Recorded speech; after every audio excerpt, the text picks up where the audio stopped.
22 फरवरी 1949 यानी 22 फरवरी 1949 की रात की एक घटना जो पूरे भारत के अंदर एक नई चीज पैदा कर दी थी। दो धर्मों के बीच में विद्रोह और राजनीति के लिए एक बहुत बड़ा मठ खड़ा कर दिया था, और उसी का नाम है राम मंदिर। यानी अयोध्या का वो मसला जो बाबरी मस्जिद और राम मंदिर के बीच में था, जो सुप्रीम कोर्ट ने जाकर एक नई राह, नया तरीका और जो था उसे यथार्थ करने की सारा निर्णय दिया गया, उसी पर आज मैं चर्चा करता हूं। जी नमस्कार, मेरा नाम देव है और मैं आपको आज अयोध्या के बारे में बातें कर रहा हूं, और इसके साथ साथ में जो निमंत्रण दिए गए उनके बारे में बात करूंगा। कौन कौन आमंत्रित है, कौन कौन नहीं है, इस पर छोटी सी चर्चा आपसे करेंगे ताकि आप हर एक चीज को, हर एक पहलू को जान पाओ। शुरू करते हैं फटाफट। बात करते हैं कब ये घटना थी। 22 फरवरी 1949 के बाद उस रात में दो घटना हुई थी। कितनी घटनाएं? दो घटना। एक में घटना था जहां पर बाबरी मस्जिद यानी अभी जो राम मंदिर है वहां पर पुलिस तैनात थे, और पुलिस का एक सिपाही था जिसका नाम था बरकत अली। क्या नाम था? बरकत अली नाम था उनका। और एक उस साइड में पांच जो पंडित थे, जो मठाधीश थे, या यूं कह सकते हैं पांच ने पंडित, उनको ये अंदेशा था कि वो राम सरयू नदी के पास में, कहां पर? सरयू नदी के तट पर बैठकर राम की मूर्ति को तैयार करके नहलाकर वो लेके आ रहे थे। उसी रात की, एक ही रात की दोनों घटनाएं। तो बरकत अली वहां पर ड्यूटी कर रहे थे, तो उस टाइम में उसे कहा गया है, मैं नहीं कह रहा, वहां के एक बगल में एक पुलिस थाना है जिसको बोलते हैं राम जन्मभूमि पुलिस थाना, वहां पर बरकत अली की ड्यूटी भी थी। उन्होंने अपने रिपोर्ट में लिखा कि रात की 12-1 बजे मध्य रात्रि को एक बहुत बड़ा दिव्य प्रकाश हुआ, जहां पर मैंने देखा तो एक सुंदर सा, बेहद सुंदर बच्चा हुआ, और जो बच्चा बैठा था और वो बोला, इस बात का मुझे पता लगा कि यहां पर राम ने फिर से जन्म लिया है। ये बात मैं नहीं कह रहा हूं, ये बात बरकत अली कह रहे हैं उस पुलिस थाने में रिपोर्ट के आधार पर। उसी रिपोर्ट के दिए गए उस गवाही और इस बात के लिए आगे जाकर सुप्रीम कोर्ट ने बहुत ज्यादा माना। हालांकि कई लोगों ने उसके बरकत अली के खिलाफ फतवा भी जारी करा, इतना तक नौबत आई थी। तो ये बरकत अली की कहानी। इधर से उसी रात में पांच जो बैठे हुए थे महंत, उन्होंने क्या किया, मूर्ति की स्थापना के लिए उसकी ओर बढ़ चले थे।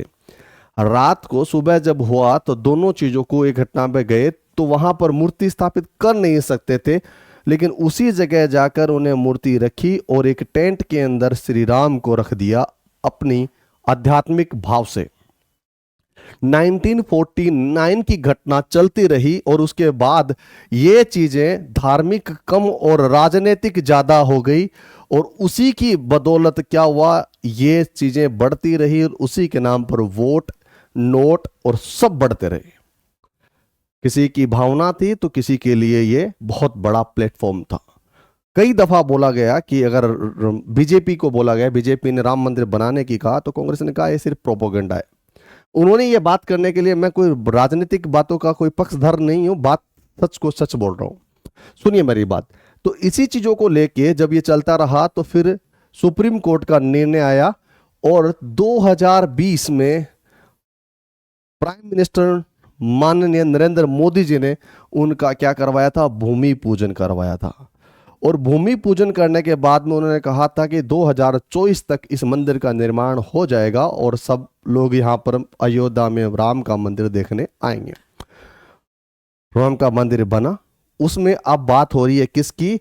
अब जो महत्वपूर्ण बात है वो ये है कि वहां पर राम का प्राण प्रतिष्ठा का बात की जाए, वो कार्यक्रम हो रहा है, और गर्भ में प्राण प्रतिष्ठा करने के लिए उनके मुख्य अतिथि के तौर पर रहेंगे कौन? नरेंद्र मोदी जी, यानी हमारे प्राइम मिनिस्टर नरेंद्र मोदी जी रहेंगे।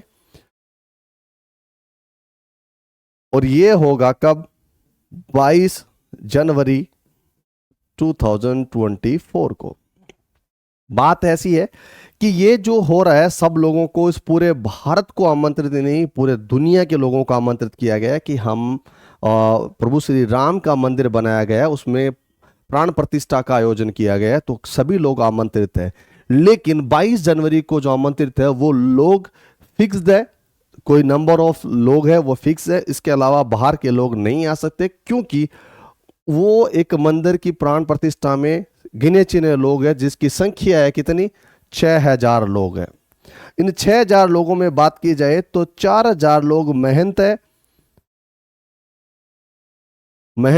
पंडित हैं, बड़े बड़े लोग हैं, उन सबको बुलाया गया है। इनमें से बचे हुए 2,000 लोग हैं, वो लोग आएंगे जिसको हम अपनी भाषा में VVIP कहते हैं। अगर मैं सही भाषा में बात करूं तो इसे यह कहा जाता है जिसने इस देश का कहीं ना कहीं अपने जीवन में योगदान दिया, जिससे बहुत सारे लोग प्रेरणा ली यानी इंस्पायर हुए।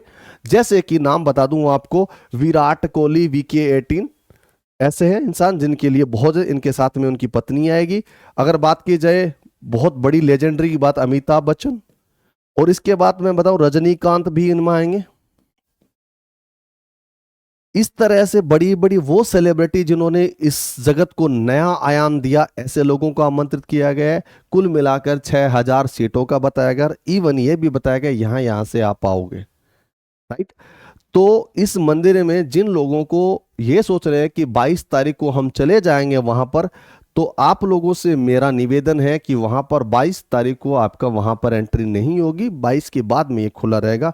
ये मैं ही नहीं, माननीय मोदी जी ने भी ये बात बोली है कि आप लोग अपने घर रहिए, घर पे 11 बजे से लेकर आप दीपक जलाइए और प्रभु श्री राम की आराधना करिए। उसके बाद अयोध्या कभी भी आइए, प्रभु श्री राम का दर्शन करिए। ये बात बोली गई है और ये बात रखी गई है। अब बात कहते हैं कि लोग, सर एक बात बताओ, छोटी सी एक बात बताओ, आप 6,000 लोगों को इनवाइट किया, बाकी लोगों को इनवाइट कैसे क्यों नहीं किया? क्योंकि यह एक भूमि पूजन चल रही है, उसके बाद दर्शन तो ईश्वर के हर 24 घंटे में मिलते हैं आपके।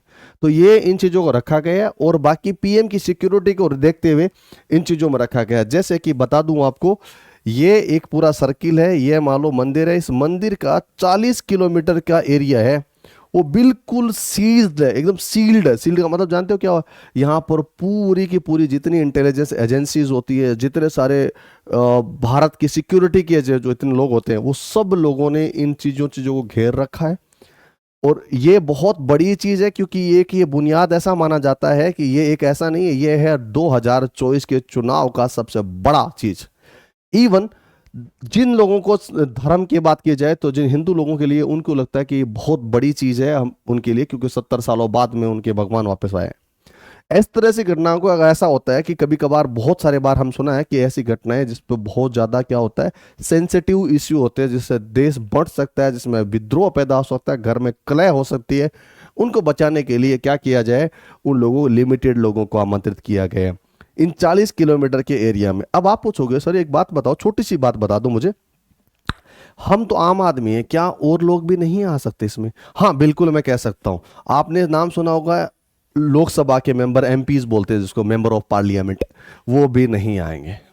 अब बोलो सर नहीं नहीं, विधायक तो आ सकते हैं ना, क्योंकि विधायक लोग होंगे, नहीं आएंगे। आप बोलोगे सर यूपी वाले लोग तो आएंगे ना, यूपी के तो MP MLA आ सकते हैं, यूपी वाले भी नहीं आएंगे। और बोलो, इसके अलावा बात की जाए, कोई भी किसी भी पार्टी का अध्यक्ष होता है, क्या वो प्रेसिडेंट आएगा? बिल्कुल नहीं आएंगे, कोई भी नहीं आएगा। अगर आपको नहीं सर मोदी जी तो भाजपा वाले लोग हैं, क्या वो तो सब आएंगे? इनमें भी बता दूं, भारत का होम मिनिस्टर है कौन? अमित शाह, वो भी नहीं आएंगे। रक्षा मंत्री भी नहीं आएंगे। क्यों नहीं आएंगे? क्योंकि वो लिमिटेड चीजें हैं, उनको रखा गया है। तो आप लोग जो, हम लोग जो होते हैं, क्या आम नागरिक, अब सोचिए जहां MP और MLA का ठिकाना नहीं हमारा होगा, क्योंकि उसको सेंसिटिव बनाया गया और PM की सिक्योरिटी को मद्देनजर रखते हुए इन चीजों को रखा गया है। 22 के बाद तो आपके लिए दरवाजे खुले हैं।